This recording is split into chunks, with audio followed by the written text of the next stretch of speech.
In today's video, I'm going to teach you how to do cache coding in Xero. Cache coding is a fantastic feature in Xero that allows you to quickly and efficiently reconcile large numbers of transactions. This is especially useful for business owners or accountants who want to streamline their bookkeeping process. Let's begin by opening your Xero account.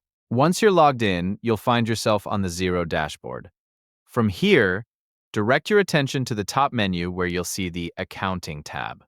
Go ahead and click on that. This will take you to a drop-down menu with several options related to your financials. Next, from this drop-down menu, you should select Bank Accounts. This is where all the magic happens because it will display a list of all your connected bank accounts. It's essential to ensure that all your business bank accounts are linked to Xero because this is the foundation of the cache coding process. If you haven't already linked your accounts, you'll need to do that first to proceed. Upon clicking Bank Accounts, you'll be brought to a page that showcases all the bank accounts you've connected. From here, locate the specific bank account you wish to work with. You'll see an option to reconcile next to each account. Click on Reconcile for the account you want to manage. Now, you've entered the reconciliation screen.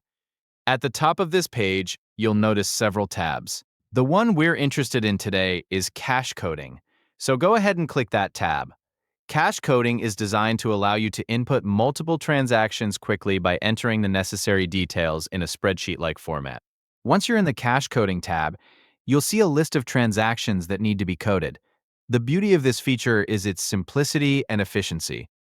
You can enter details such as the date, description, reference, and the account the transaction should be coded to. It's also possible to apply tracking categories if you use them in your accounting process. As you work through each transaction, keep an eye out for opportunities to apply bank rules. Bank rules can automate the process of coding transactions by setting criteria for Xero to follow. If you find yourself coding the same types of transactions repeatedly, consider setting up a bank rule to save even more time in the future. Once you've coded all the transactions, double-check your entries for accuracy. When you're satisfied everything is correct, you can hit Save and Reconcile to complete the process. And there you have it! You've successfully completed cache coding in Xero, speeding up your reconciliation process and ensuring your financial records are up to date and accurate. By mastering this tool, you're well on your way to efficient financial management. Thank you for watching, and happy coding!